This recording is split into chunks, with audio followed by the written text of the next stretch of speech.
শিক্ষার্থী বন্ধুরা, আসসালামু আলাইকুম। কেমন আছো তোমরা সবাই? আমি আলহামদুলিল্লাহ ভালো আছি। অবশ্যই তোমরা ভালো আছো। আজকে বৈশ্বিক মহামারী অবস্থায় আমরা অবস্থান করছি। কোভিড-19 চলছে আজকে 7-8 মাস ধরে।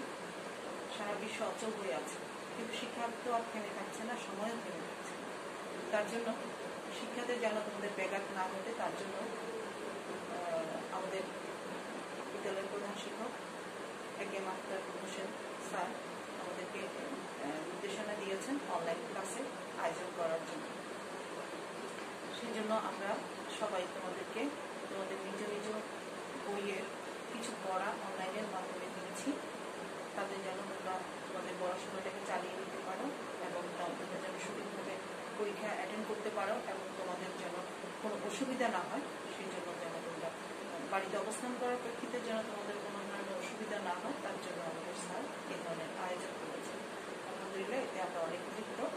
এখন আমি ব্রিটিশ বিদ্যা গার্হস্থ্য বিজ্ঞান নিয়ে আমি আজকে আসছি মডার্ন ইসলাম। আজকে আমার বিষয় হচ্ছে গার্হস্থ্য বিজ্ঞান ষষ্ঠ শ্রেণী একাদশ অধ্যায় খাদ্যাভ্যাস গঠন। এটা নিয়ে আমি তোমাদের সাথে আজকে আলোচনা করব। আমাদের জীবনের সাথে খাদ্যাভ্যাস অতীব প্রয়োজনীয় একটি বস্তু। এখন যে অবস্থায় আমরা অবস্থান করছি, কোভিড-19 এটা ভাইরাসের আক্রমণে আমরা সারা বিশ্বে থমকে গেছি। এই ভাইরাস থেকে মুক্তি পাওয়ার জন্য আমরা কত কিছুই না করছি, কিন্তু কোনো উপায় হচ্ছে না। সেই জন্য আমরা আগে আমরা অনেক কিছু খেতাম এবং খেতে পারতাম, কিন্তু এখন যা ইচ্ছে তাই খেতে পারি না। তার জন্য আমাদেরকে কিছু খাদ্য অভ্যাস পরিবর্তন করতে হয়েছে এবং কিছু সংযোজন করতে হয়েছে।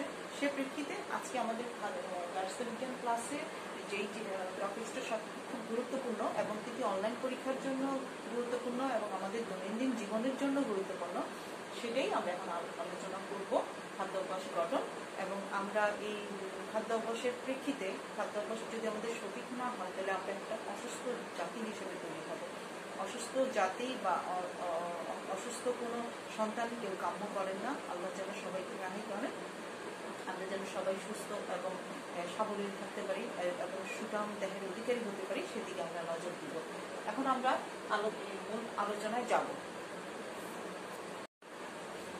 শিক্ষার্থী বন্ধুরা, এখন আমরা মূল আলোচনায় এসে আমরা আমাদের পাঠ নাম্বার 1-এ আসব। খাদ্য গ্রহণের ভ্রান্ত ধারণা ও কুফল। খাদ্য গ্রহণ যে আমরা করব, এই সম্পর্কে আমাদের কিছু ভ্রান্ত ধারণা আছে এবং এই ভ্রান্ত ধারণার প্রেক্ষিতে আমরা কি ধরনের কুফল পেতে পারি, মানে অসুবিধার সম্মুখীন হয়ে থাকি, সেইটা নিয়ে আমরা এখন আলোচনা করব। আমরা জানি আমরা মাছে ভাতে বাঙালি, আমাদের মাছ দুইবেলা মাছ দিয়ে খেতে পারলে অনেকে স্বচ্ছন্দ বোধ করে। এর পাশাপাশি আমরা ভোজন বিলাসীও বিভিন্ন ধরনের মজাদার খাবার খেতে চাই। খাদ্য অবশ্য অনেকগুলো বিষয়ের উপর নির্ভরশীল। সাধারণত জাতিগতভাবে ঐতিহ্য ও যে সাংস্কৃতিক প্রেক্ষাপটে একটা সাধারণ খাদ্যাভ্যাসের প্রচলন দেখা যায়। যেমন বাংলাদেশের পাহাড়ি অঞ্চলে বসবাসকারী অধিবাসীরা জীবন ব্যবস্থা ভিন্ন এবং তাদের খাদ্য গ্রহণ রীতি ও অভ্যাস ভিন্ন।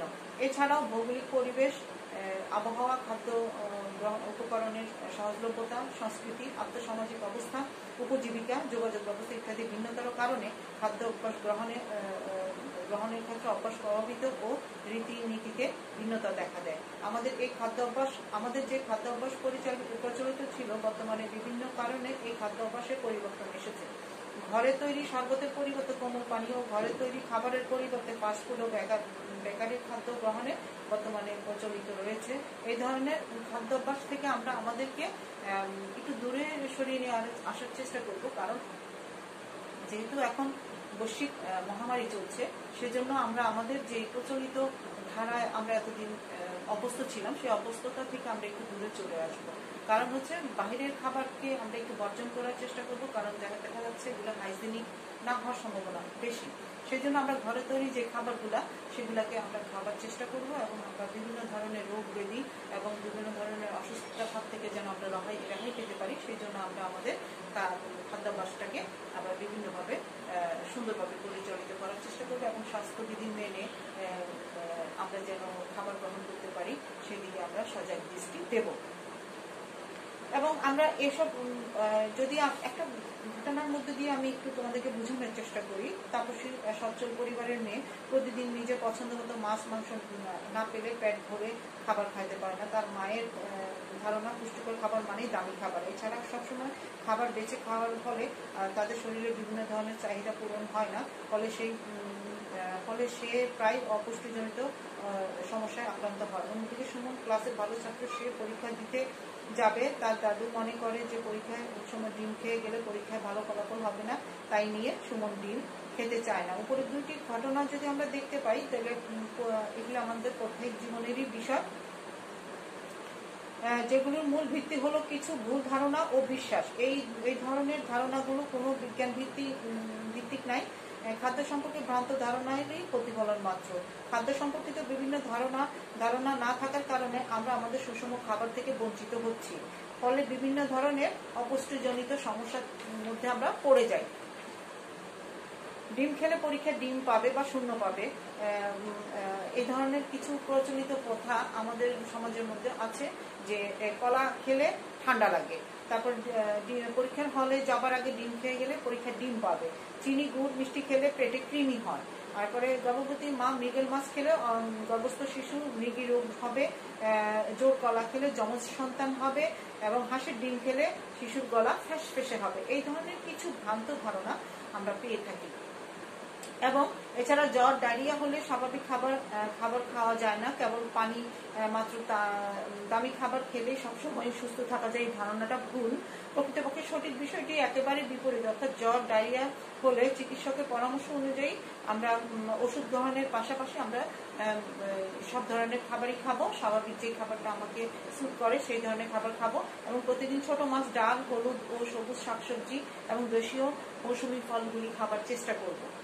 এগুলো খাওয়ার প্রেক্ষিতে আমরা আমাদের শরীরের যে যাবতীয় পুষ্টি, সেই পুষ্টিকে আমরা সঠিকভাবে পরিচালিত করতে পারবো। আর অনেকে মনে করে থাকেন যে সবসময় যদি মাছ মাংস খায় তাহলে নাকি শরীর ভালো থাকে, সুঠাম থাকে।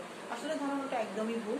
মাছ মাংস খাওয়া দরকার আছে, পুষ্টির দরকার আছে, প্রোটিনের দরকার আছে, কিন্তু তাই বলে সবসময় যদি মাছ মাংসই খায় তাহলে সবজি এবং যে বিভিন্ন ধরনের ফলমূল যদি না খায় তাহলে তাদের বাচ্চাদের চোখের দৃষ্টি ক্ষমতা কমে যায়, ছোট মাছ না খেলে চোখের দৃষ্টি ক্ষমতা কমে যায়, এবং সবজি না খেলে তাদের চামড়া ঢিলা ঢালা হওয়ার সম্ভাবনা থাকে এবং স্কিন সতেজ থাকে না। সেই জন্য আমরা করব যে আমাদের সন্তানদেরকে সঠিকভাবে স্বাস্থ্যসম্মত মানুষ হিসেবে তৈরি করার জন্য আমরা অবশ্যই তাদের খাদ্য গ্রহণের ভ্রান্ত ধারণাগুলোকে বহিষ্কার করে আমরা তাদের যে সুস্থ স্বাভাবিক জীবন ধারণ করার জন্য যে স্বাভাবিক খাদ্য গ্রহণ করা প্রয়োজন, সেই ধরনের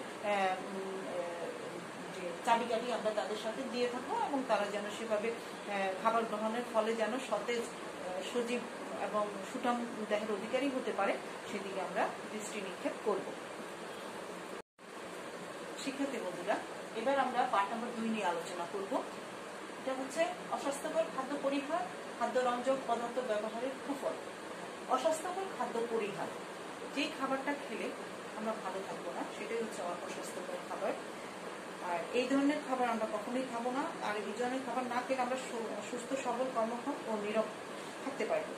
কিন্তু কোনো কারণে খাদ্য যদি স্বাস্থ্যের জন্য ক্ষতিকর হয়, সেই জন্য হুমকি হয়ে দাঁড়ায়, এবং এই ধরনের খাদ্যকে আমরা অস্বাস্থ্যকর খাদ্যাভ্যাস বলে থাকি। মানে যে খাবারটা আমার পেটে ঠিকমতো স্যুট করবে না, আমার শরীরে স্যুট করবে না, সেই খাবারটা খেলে যদি আমার অসুস্থতা দেখা দেয় তাহলে সেই খাবারকে আমি অস্বাস্থ্যকর খাবার বলে থাকি। তারপরে এখন যে কারণে খাবার অস্বাস্থ্যকর হয়, 1 নম্বর, খাদ্য জীবাণু দ্বারা সংক্রমিত হলে। কোনো খাবারে যদি জীবাণু থাকে তো সেই খাবারটা আমাদের শরীরের জন্য ভালো নয়। 2, খাদ্যের ক্ষতিকর পদার্থ ও রাসায়নিক দ্রব্যাদি মিশ্রিত হলে। খাদ্যের মধ্যে এখন দেখা যায় কিছু কিছু যে অসাধু ব্যবসায়ী ফলের মধ্যে বিভিন্ন ধরনের রং ব্যবহার করে। এই রং ব্যবহারের ফলে ফলের জৌলস বৃদ্ধি পায়, উজ্জ্বল দেখা যায়। কিন্তু এই রাসায়নিক পদার্থ ব্যবহারের ফলে যে রাসায়নিক দ্রব্যটা ফলের ভিতরে যায়, এটা খাবার পর যে মানুষ ফলটা খায় তার বিভিন্ন ধরনের রোগ ব্যাধি হওয়ার সম্ভাবনা থাকে। এই ধরনের অভ্যাস থেকে আমরা রেহাই পেতে চাই। তারপরে খাদ্য হিসেবে খাদ্য গ্রহণ নয় এমন দ্রব্যাদি যেমন ধুলাবালি, ইট, পাথর, বালু মিশ্রিত। এখন দেখা যায় কিছু অসাধু ব্যবসায়ী, আমরা যখন চাল কিনতে যাই চালের মধ্যে পাথর কণা, ইট, ছোট ছোট ইটের কণা এগুলো দেখতে পাই, এগুলো দিয়ে থাকে। এবং কিছু কিছু খাবারের মধ্যে যারা বালু মিশ্রিত করে থাকে ওজন বাড়ানোর জন্য। সেই জন্য এই অসাধু ব্যবসায়ী থেকে আমরা রেহাই পাওয়ার জন্য আমরা আমাদের স্বাস্থ্যবিধি মেনে কিভাবে আমরা কোন খাবারটা খেলে আমাদের জন্য ভালো হবে সেই দিকে আমরা সজাগ দৃষ্টি দিব। খাদ্য প্রস্তুতকালে ব্যবহৃত পানি, তেল, মশলা, বিভিন্ন ধরনের উপকরণ বিশুদ্ধ না হলে বা ভেজাল হলে আমাদের বিভিন্ন খাদ্য দ্রব্যাদি যখন আমরা রান্না করতে যাই সেগুলো যদি সঠিক পণ্য ব্যবহার করা না হয় তাহলে আমাদের রন্ধনকৃত যেই খাবারটা আমরা খাবো সেটা যদি আমাদের শরীরে গিয়ে রোগ ব্যাধি সৃষ্টি করে তাহলে আমাদের শরীরের জন্য ক্ষতিকর।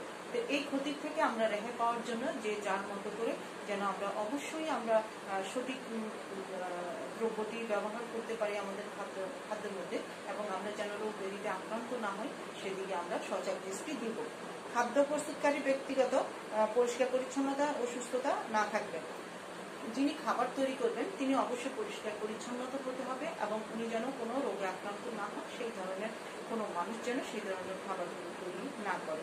কারণ ওই ধরনের খাবারের মাধ্যমে যদি কোনো কেউ যদি সেই খাবারটা খায় তাহলে তার যদি অসুস্থতা দেখা দেয় তাহলে অবশ্যই তার শরীরের জন্য সেটা হানিকর। খাদ্য রান্না, সংরক্ষণ ও পরিবেশনের স্থান, ব্যবহৃত তৈজসপত্র ইত্যাদি দ্বারা ক্ষতিগ্রস্ত হতে পারে।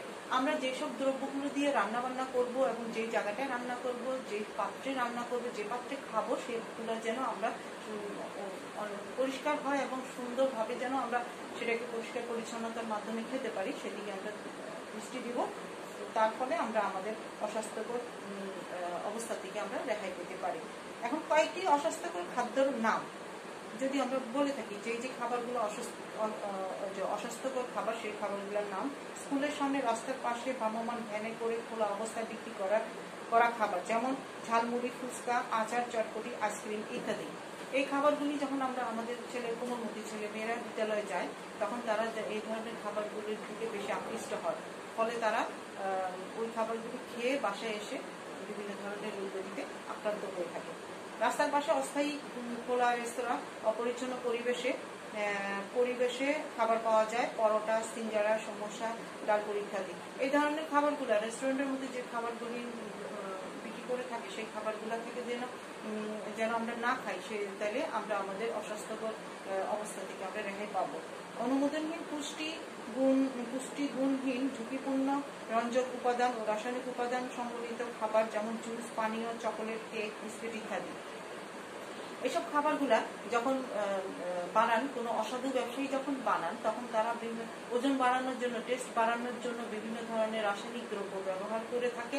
এই রাসায়নিক দ্রব্য ব্যবহারের ফলে যারা এই খাবারগুলি খেয়ে থাকেন তাদের বিভিন্ন ধরনের রোগ ব্যাধিতে আক্রান্ত হওয়ার সম্ভাবনা থাকে এবং তারা সারা জীবনের জন্য বিভিন্ন ধরনের রোগ ব্যাধি বহন করে থাকে।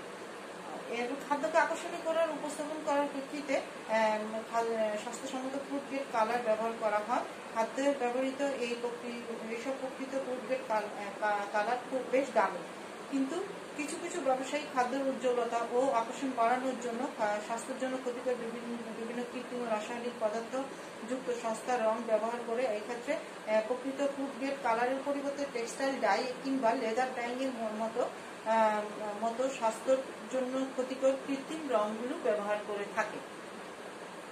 যেমন কিনা রাস্তার ধারে যখন আমরা বানাতে দেখি কিছু কিছু খাবার খুব লোভনীয় ভাবে রং ধারণ করে তারা। এই খাবারগুলি যদি আমরা নিজেরা ঘরে তৈরি করি তাদের রং কিন্তু এমন হয় না, কারণ আমরা এই ধরনের লোভনীয় কালারগুলো ব্যবহার করি না। দেখা যায় যে ডাইং করার জন্য যে রংগুলো সেগুলো এখানে ব্যবহার করা হয়ে থাকে। এবং আজকাল হলুদের গুঁড়া, মরিচ গুঁড়া যদি আমরা বাজার থেকে কিনে আনি প্যাকেট হিসেবে অথবা খোলা হিসেবে যদি কিনে আনি, সেগুলোতে দেখা যায় যে তারা বিভিন্ন ধরনের রং ব্যবহার করেছে এবং কাঠের গুঁড়া ব্যবহার করেছে। এর প্রেক্ষিতে দেখা গেছে যে যিনি এগুলো খাচ্ছেন এবং যার পরিবার এগুলো খাচ্ছে তারা কোনো না কোনো রোগে আক্রান্ত হচ্ছে এবং সারা জীবনের জন্য তারা পেটের পীড়া অথবা বিভিন্ন ধরনের অসুখে মধ্যে বসবাস করে। তো এসব থেকে রেহাই পাওয়ার জন্য আমরা সবাই যদি একজোট হয়ে আমরা আমাদের যেই দৈনন্দিন কাজের মধ্যে আমাদের খাদ্য তালিকার যেই পণ্যগুলো আমরা ব্যবহার করতে হয় সেগুলো যদি আমরা নিজেদের থেকে তৈরি করে যদি আমরা খাদ্য তৈরি করতে পারি, যেমন হলুদ, মরিচ, বিভিন্ন ধরনের রাসায়নিক পদার্থ যদি আমরা ব্যবহার না করে আমরা যদি বাহিরের খাবারকে বর্জন করি, তাহলে দেখা যাবে যে আমরা স্বাস্থ্য হানিকর অবস্থা থেকে রক্ষা পাবো এবং খাদ্য রঞ্জক পদার্থ ব্যবহারের প্রেক্ষিতে আমরা যদি এই খাবারগুলো রঞ্জক পদার্থ ব্যবহারের যে খাবারগুলোকে যদি আমরা না খেয়ে থাকি, তাহলে দেখা যাবে যে সামনে যদি কোনো অসাধু ব্যবসায়ী এই ধরনের কোনো ব্যবসা প্রতিষ্ঠান খুলে থাকেন, তারা তাদের খাদ্য যদি বিক্রি না হয় তখন তারা অবশ্যই তাদের যে অবস্থান থেকে তারা সরে আসবে এবং ভালো খাবার তৈরি করার জন্য তারা পরিচালিত করবে, মানে নিজেদেরকে পরিচালিত করবে। এছাড়া আরো প্রকৃতপক্ষে খাদ্য যে রঙগুলি থাকে তাই আমরা আমাদের খাদ্য স্বাস্থ্যসম্মত এবং উপকারী কৃত্রিম রংযুক্ত ক্রিম, ফল ইত্যাদি দিয়ে সাজানো খাবার স্বাস্থ্যসম্মত নয়। রাস্তাঘাট, হোটেল, রেস্তোরাঁ, বেকারি, দোকান, ভ্যান ইত্যাদি দিয়ে যে খাবারগুলি পাওয়া যায় সেগুলো আমরা কিনে নেব না এবং সেগুলো আমরা খাবো না এবং সেগুলো থেকে আমরা রেহাই পেতে চাইব। কৃত্রিম রংযুক্ত খাবারের মধ্যে বদহজম হয়, ডায়রিয়া হয়, চামড়ার সমস্যা হয়, দীর্ঘমেয়াদী স্বাস্থ্য সমস্যা দেখা দেয়, লিভার ও কিডনি রোগ হয়, ক্যান্সার ইত্যাদি ধরনের রোগ সৃষ্টি হতে পারে এসব খাবারগুলা থেকে।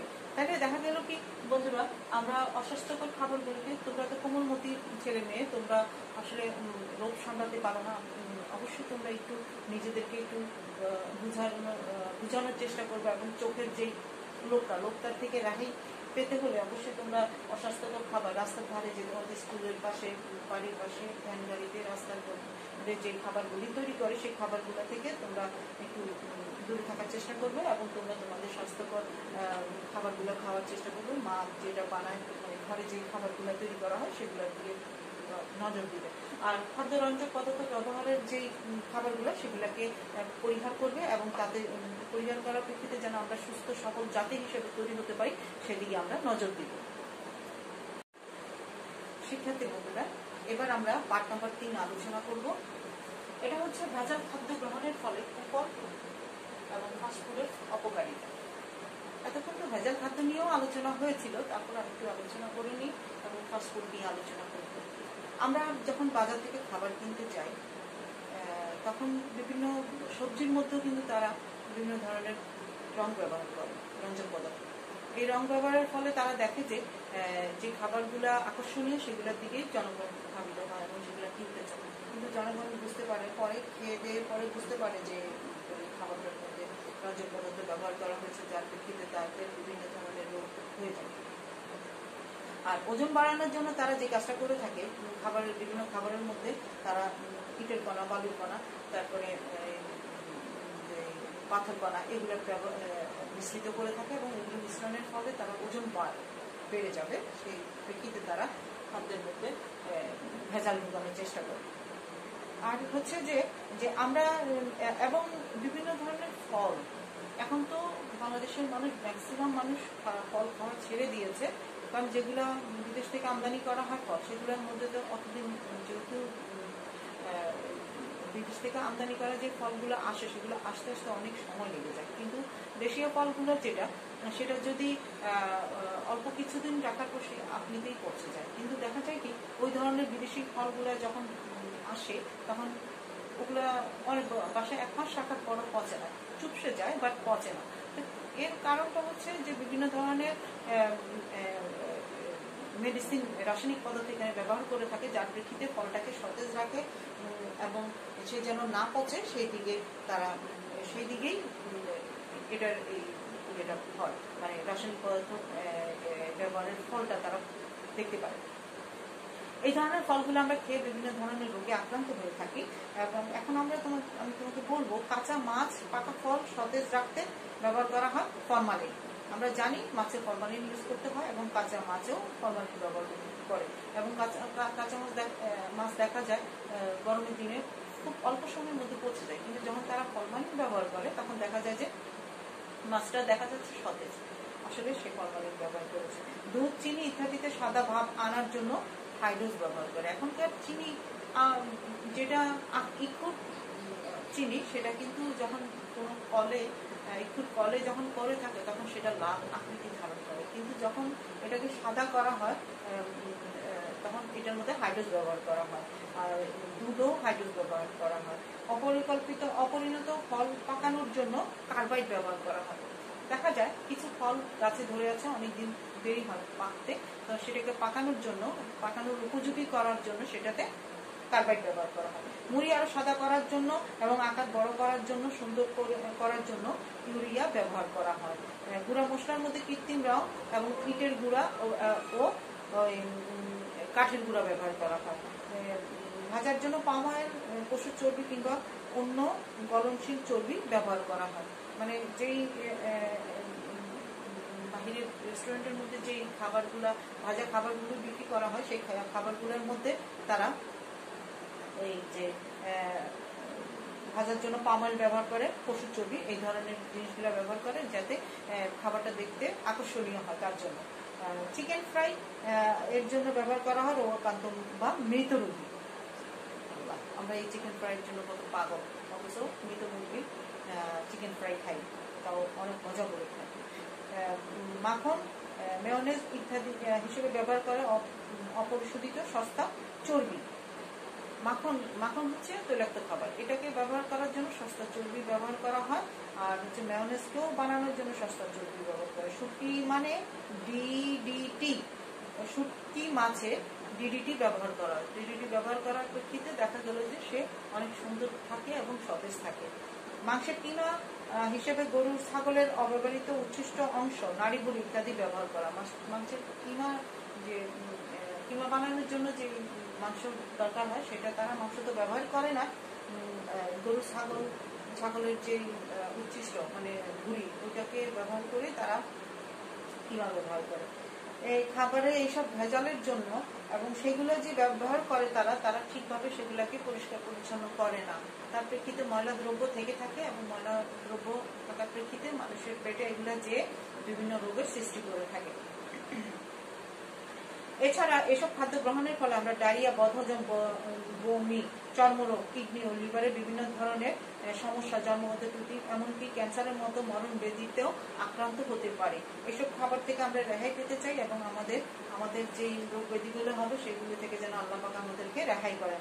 এখন ফাস্ট ফুড নামক যেই দ্রব্যটা, সেটার যে অপকারিতা সেটা নিয়ে এখন আলোচনা করব। ফাস্টফুড তৈরি করা হয় বিভিন্ন ধরনের উপকরণ দিয়ে। আগে প্রস্তুত করা হয় তাই খাওয়ার সময় দ্রুত তৈরি ও পরিবেশনা করা হয়। যেমন বার্গার তৈরির জন্য মাংসের পুর আগেই প্রস্তুত করা থাকে, খাওয়ার আগে ভেজে বার্গার প্রস্তুত করা হয়। ফাস্টফুডকে হট ফুড বা জাঙ্ক ফুড বলা হয়ে থাকে। আমরা এখানে একটা ছোট প্রশ্ন পেতে পারি, ফাস্টফুডকে কি বলা হয়, হট ফুড বা জাঙ্ক ফুড। কয়েকটি ফাস্টফুডের নাম বলে থাকি। বিভিন্ন ধরনের burger, sandwich, shawarma, fried chicken, french fry, pizza, hot dog, naan রুটি, কাবাব, ফালুদা, ফুচকা, আইসক্রিম, কোমল পানীয়, লাচ্ছি ইত্যাদি।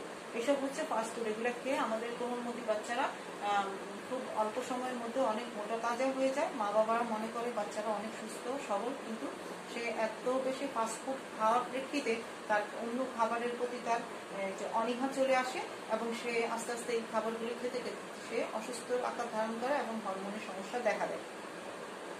ফাস্টফুড যেসব কারণে অস্বাস্থ্যকর হয়, ভাজার জন্য যে তেল ব্যবহার করা হয় তা যদি বারবার ব্যবহার করা হয় তাতে বিষাক্ত পদার্থ তৈরি করা হয়। এই বিষাক্ত যে একই তেল দিয়ে যদি বিভিন্ন ধরনের ভাজা পোড়া তৈরি করা হয় তবে সেই তেলটার মধ্যে এক ধরনের বিষাক্ত পদার্থ তৈরি হয়, সেটা মানুষের দেহে গিয়ে তাদের রোগ জীবাণু ছড়িয়ে ফেলে। ব্যবহৃত কাঁচামাল যেমন ময়দা, মশলা বা রং ইত্যাদি বিশুদ্ধ ও পুষ্টিমান সম্পূর্ণ না হলে আমরা যে মশলাগুলো খাবারের ব্যবহারের ক্ষেত্রে ব্যবহার করব এবং বিভিন্ন ধরনের তেল বা মশলা বা বিভিন্ন আটা ময়দা সেগুলো যদি পুষ্টি সম্পূর্ণ না হয় বা ভেজাল হয় তাহলে আমাদের খাবার গ্রহণের প্রেক্ষিতে অসুস্থ হতে পারে। বেঁচে যাওয়া, পচা, বাসি উপকরণ বারবার ব্যবহার করার ফলে যে খাবারগুলো আমরা খাওয়ার পর যদি কিছু থেকে থাকে সেগুলো যদি আমরা বারবার ব্যবহার করি সেটা থেকেও আমাদের বিভিন্ন ধরনের রোগ জীবাণু হতে পারে। খাদ্য পরিবেশনের সরঞ্জামটি জীবনযুক্ত না হলে খাদ্য আমরা যেই খাবারগুলো খাবো সেই খাবারের যে প্লেটে বা যেই দ্রব্যতে পরিবেশন করবো সেটা যেন অবশ্যই পরিষ্কার পরিচ্ছন্ন হয়, সেদিকে সজাগ দৃষ্টি দিব। খাদ্য প্রস্তুত করার সময় স্থান এবং যেখানে আমরা খাবার তৈরি করবো সেই জায়গাটি অবশ্যই পরিষ্কার পরিচ্ছন্ন হতে হবে। রন্ধন স্থানের পর নিষ্কাশনের সুব্যবস্থা না থাকলে, যেখানে রান্না করবে সেখানে যেন ময়লা ফালানোর জন্য যেন সুব্যবস্থা থাকে, সেদিকে আমরা সজাগ দৃষ্টি দেব। ফাস্টফুড খেলে পরে আমাদের যেই যে সমস্যাগুলি হতে পারে সেটা হচ্ছে ওজন বৃদ্ধি পায়, তারপরে বুক জ্বালা পোড়া করে, বদহজম হতে পারে, দীর্ঘমেয়াদী অপুষ্টির প্রভাব দেখা দিতে পারে, বিভিন্ন ধরনের খাদ্য ও পানিবাহিত রোগের সৃষ্টি হতে পারে। এই হলো আমাদের ভেজাল খাদ্য গ্রহণের ফলে যে কুকুরগুলো, সেগুলো নিয়ে আলোচনা করলাম, এবং ফাস্টফুড নিয়ে যে ফাস্টফুডের খাবার ফলে আমাদের যে যে রোগগুলো হতে পারে বা যে যে অসুবিধা দেখা দিতে পারে সেগুলো সম্পর্কে আমরা আলোচনা করলাম।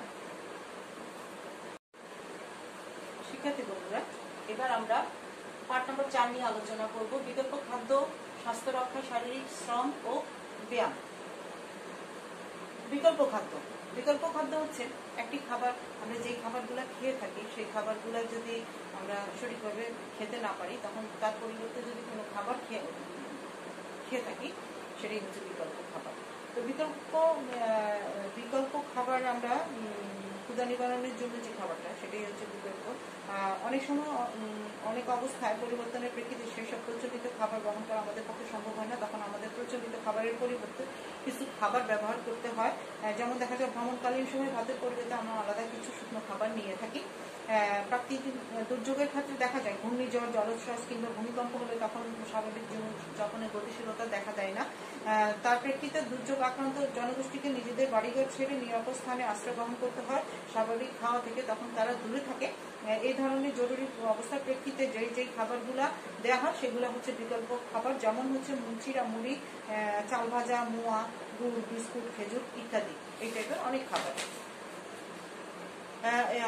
যে কোনো অবস্থায় পানি জল ছাড়া চলে না, তাই বোতলজাত বিশুদ্ধ জলীয় পানীয় জল, ডাব, নারকেলের পানি অন্যতম বিকল্প খাবার। আবার ঝড়, বন্যার সময় পানি ফুটিয়ে বিশুদ্ধ করে সেই বিশুদ্ধ পানি খেতে হবে।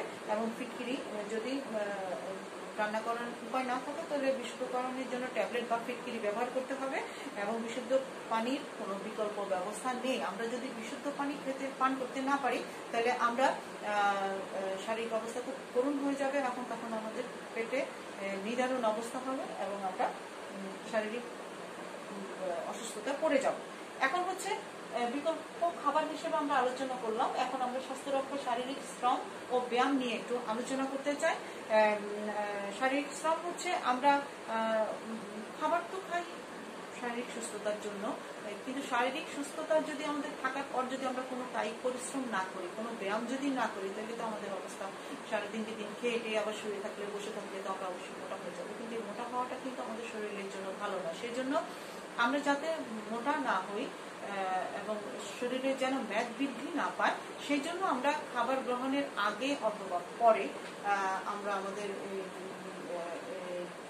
গৃহস্থালী কাজ, বাহিরের কাজ, হাঁটা চলা, এসব আমরা করে থাকবো যেন আমরা শারীরিকভাবে সুস্থ থাকতে পারি।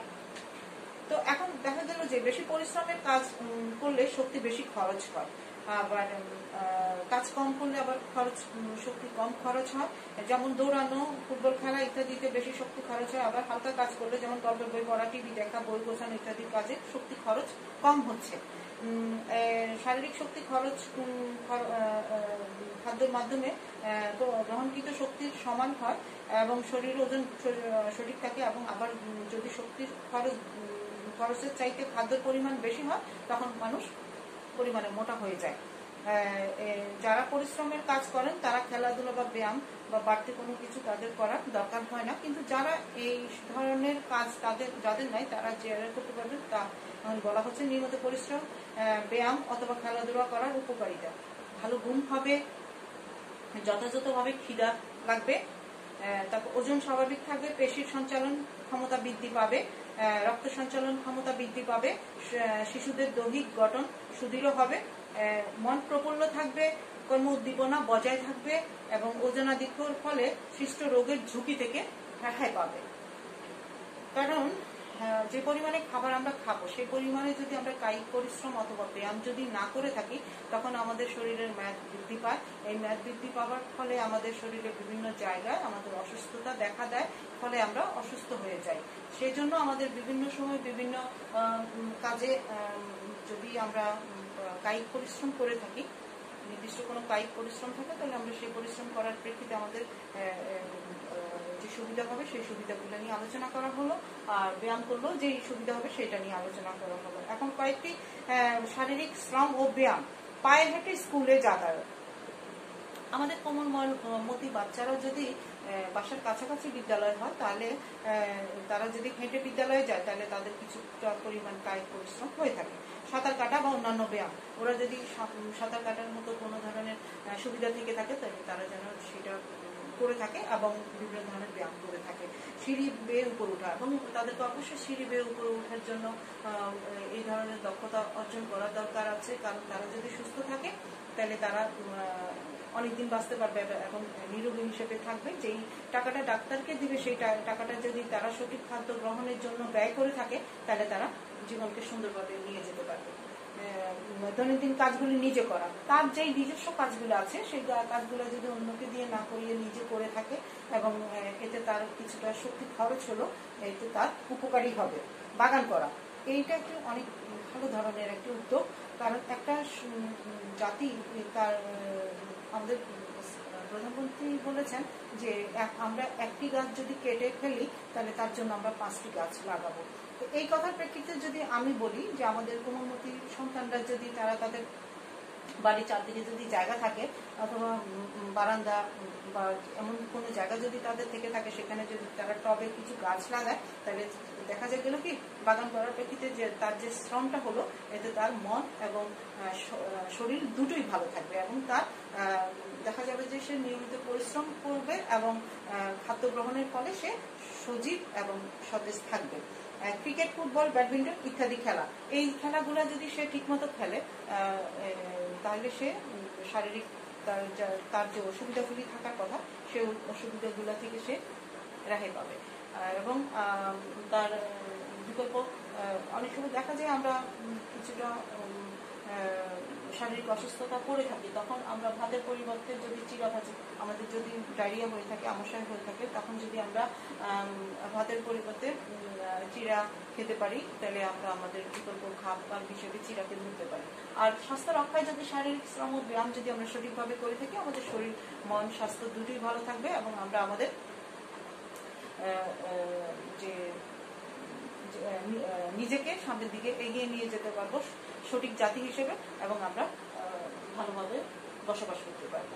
আচ্ছা, এখন আমি তোমাদেরকে এই যেই পাঠটা পুরোটা নিয়ে খাদ্যাভ্যাস গঠন নিয়ে 4টা পাঠ নিয়ে আলোচনা করেছিলাম। এই 4টা পাঠের ভিতরে আমরা অনেকগুলি ছোট প্রশ্ন পেয়ে থাকবো যেটা কিনা আমাদের পরীক্ষার মধ্যে আসতে পারে। সেটার জন্য আমরা একটু ভালো করে রিডিং করে নিব এবং রিডিং করে নিয়ে সেখান থেকে আমরা ছোট প্রশ্নগুলি কালেক্ট করে আমরা পরীক্ষা অ্যাটেন্ড করার চেষ্টা করব। এখন আমি তোমাদেরকে একটু ছোট একটা আমাদের যে সৃজনশীল প্রশ্ন আছে আমাদের বইতে সেই প্রশ্ন নিয়ে আলোচনা করি। তোমরা একটু বই নিয়ে বসো।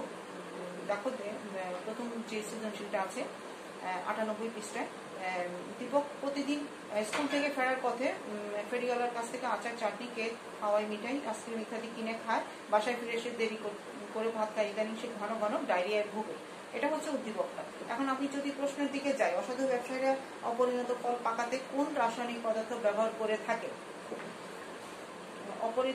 অপরিণত ফল পাকানোর জন্য তারা কার্বাইড ব্যবহার করে থাকে। এটা লিখে দিলে আমরা উত্তর পেয়ে যাব, মানে নম্বর পেয়ে যাব। ভেজাল খাদ্য বলতে কি বোঝায়? ভেজাল খাদ্য কি? ভেজাল হচ্ছে যেই খাবারটা আমরা খেলে, যেই খাবারটা আমরা সুন্দর খেলে আমাদের কোনো শরীরের কোনো সমস্যা হবে না, কোনো ধরনের রোগ ব্যাধি হবে না এবং আমরা সুস্থভাবে অনেক বছর বেঁচে থাকতে পারবো, সেটা হলো ভালো খাবার। এবং ওই যদি সেই এর পরিবর্তে যদি খাবারের মধ্যে কোনো ধরনের কীটনাশক, কৃত্রিম রং এবং কার্বাইড হাই ডোজ এসব ব্যবহার করার প্রেক্ষিতে যদি আমাদের সমস্যা হয়, সেই খাবারগুলিকে বলা হয় ভেজাল খাদ্য। দীপকের ডায়রিয়া ভোগার কারণ কি? দীপকের ডায়রিয়া হওয়ার কারণটি হচ্ছে সে খোলার অবস্থায় যে খাবারগুলি খেয়েছে, আচার, চাটনি, কেক, খাওয়ার মিঠাই, এসব তো রাস্তার ধারে মানুষেরা ভ্যানে করে বিক্রি করে অথবা ছোট দোকানে বিক্রি করে, সেখানে তারা ঢাকনা দিয়ে রাখে না, রাস্তার ধুলাবালি এখানে এসে পড়ে।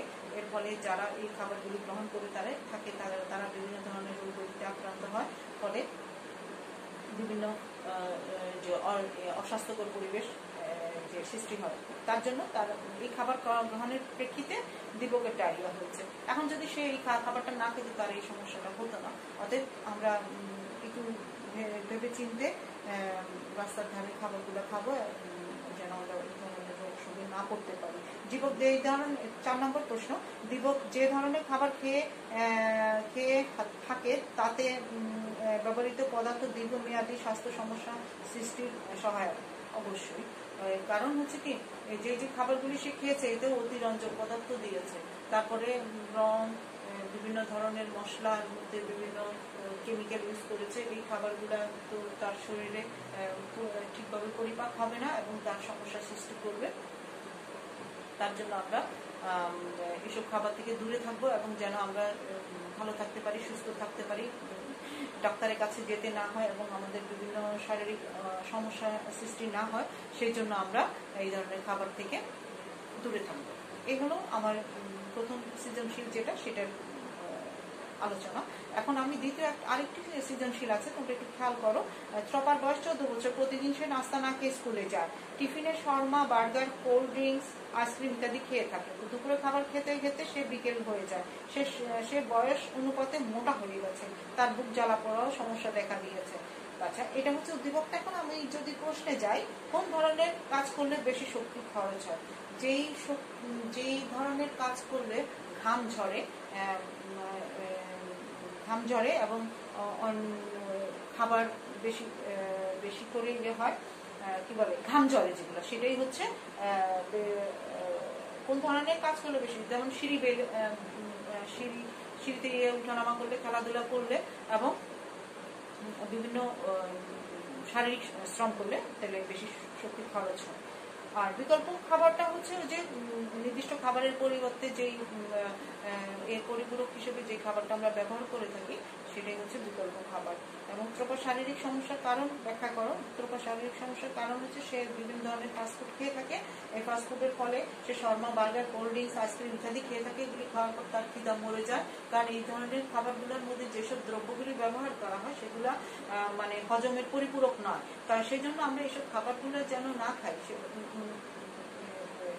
ত্রপা এই ধরনের খাবার খাওয়ার প্রেক্ষিতে তার খিদা মরে যায়, তার প্রেক্ষিতে সেই বিদ্যালয় থেকে বাসায় ফেরার পর বিকালবেলা তার তেমন খিদা লাগে না এবং দুপুরের খাবারটাও খাওয়া হয় না। এতে তার আস্তে আস্তে তার শরীর মোটা হয়ে যায়। এবং সবচেয়ে বড় কথাটা হচ্ছে যে ফাস্টফুড খাওয়ার প্রেক্ষিতে মানুষ এমনিতেই হরমোনের সমস্যা দেখা দেয় এবং তারা খুব মোটা হতে থাকে।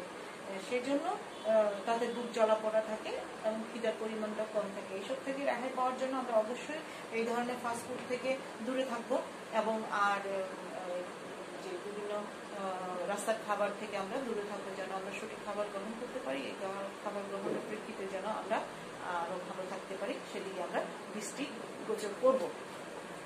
এখন তোমাদের সাথে আমি একটু আলোচনা করি, আমরা যে পুরো পাঠটা নিয়ে আলোচনা করলাম, এই আলোচনার থেকে আমরা যেই যা কিছু জানলাম সেটা নিয়ে একটু আলোচনা হচ্ছে। তোমরা দয়া করে খাতা আর কলম নিয়ে বসো। এখন আমি বলি, সঠিক খাদ্যাভ্যাস গঠনের উপায় কি? এটা একটি প্রশ্ন। 2 নম্বর হচ্ছে এই যে অস্বাস্থ্যকর খাবার, কোন কোন কারণে খাবার অস্বাস্থ্যকর হয়? 2, 3 কয়েকটি অস্বাস্থ্যকর খাবারের নাম লিখো। 4 নম্বর এই ধরনের অতিরঞ্জক পদার্থ ব্যবহার করার প্রেক্ষিতে বা খাদ্যে ভেজাল ব্যবহার করার প্রেক্ষিতে কি ধরনের রোগ সৃষ্টি হয়? 5 যে ফাস্টফুড খাওয়ার প্রেক্ষিতে আমাদের কি ধরনের স্বাস্থ্যগত সমস্যা দেখা দিতে পারে। এই 5টি প্রশ্ন আমি তোমাদেরকে এখন বই থেকে দিলাম। আমরা এই পাঠটা পড়ার প্রেক্ষিতে যে প্রশ্নগুলি সম্পর্কে একটু জানলাম এবং সৃজনশীল প্রশ্ন সম্পর্কে জানলাম, ছোট প্রশ্ন আমরা এখান থেকেই পেয়ে যাব। আমরা আরেকটু শিক্ষার্থী বন্ধুরা, আমরা এখন পুরো পাঠটা নিয়ে আলোচনা হয়ে গেছে। এখন এর মধ্যে যদি কোনো কিছু বাকি থেকে থাকে তোমরা দয়া করে আবার ভালো করে এটাকে পড়ে নিবা, পড়ে নিয়ে এখান থেকে ছোট প্রশ্ন কালেকশন করে সৃজনশীল প্রশ্ন করে আমরা আল্লাহর রহমতে যেন পরীক্ষা অ্যাটেন্ড করতে পারি সেদিকে আমরা নজর দিব। আর এখন যেহেতু কোভিড-19 চলছে, আমরা খুব বেকাদায় অবস্থার মধ্যে আছি। আমরা যে যার অবস্থান থেকে সুস্থ স্বাভাবিক থাকার জন্য আমরা খাদ্যাভ্যাসটাকে পরিবর্তন করে, আমরা বাহিরের খাবারকে বর্জন করে, ভেজাল খাদ্যকে বর্জন করে এবং ফাস্টফুডকে বর্জন করে যদি আমরা আমাদের ঘরের তৈরি খাবার খেয়ে থাকি, তাহলে আমরা মনে হচ্ছে স্বাস্থ্যের দিক দিয়ে ভালো থাকবো, আমাদের ওজন বেড়ে যাবে না, আমাদের ডায়রিয়া হবে না এবং ডাক্তারের কাছেও যাওয়া লাগবে না। অবশ্যই আমাদের এর মধ্যে দিয়ে স্বাস্থ্যবিধি মেনে চলতে হবে। স্বাস্থ্যবিধি মানার প্রেক্ষিতে যদি আমরা এই করোনা থেকে রেহাই পেতে পারি সেদিকে আমরা দৃষ্টি দেব এবং আমরা যে যার কাজগুলো আমরা খাবার গ্রহণের পর আমাদের দৈনন্দিন যে সময়টুকু আমরা খাবার গ্রহণ করে থাকি সেই সময় যদি আমরা আমাদের খাদ্য গ্রহণের আগে যদি আমরা কিছু কায়িক পরিশ্রম অথবা ব্যায়াম করে থাকি, খাবারের পর অবশ্যই আমরা সেটা করবো না, কারণ কখনোই খাবারের পর ব্যায়াম করতে হয় না বা কায়িক পরিশ্রম করতে হয় না। আমরা এটা খাবারের অন্তত 1 ঘন্টা পরে যদি কোনো কিছু করে থাকি করতে পারি, যেন আমরা সুস্থ থাকি। কারণ এখন আমরা খুব একটা বাহিরে বের হতে পারছি না। আর যদিও আমরা বাহিরে বের হতে চাই, আমরা অবশ্যই সেটা সামাজিক দূরত্ব বজায় রেখে স্বাস্থ্যবিধি মেনে আমরা বাহিরে বের হবো, আমাদের নির্দিষ্ট কাজগুলি শেষ করে তাৎক্ষণিক আমরা বাসায় চলে আসবো এবং বাসায় আমরা সবার দিকে দৃষ্টিগোচর করবো। কারণ অর্থ হচ্ছে যেন কেউ যেন কোনো সমস্যায় না পড়ে, কেউ যেন কোনো অবহেলায় না পড়ে, কেউ যেন কোনো দ্বিধাদ্বন্দ্বে না থাকে, সেদিক দিয়ে আমরা খেয়াল রাখবো।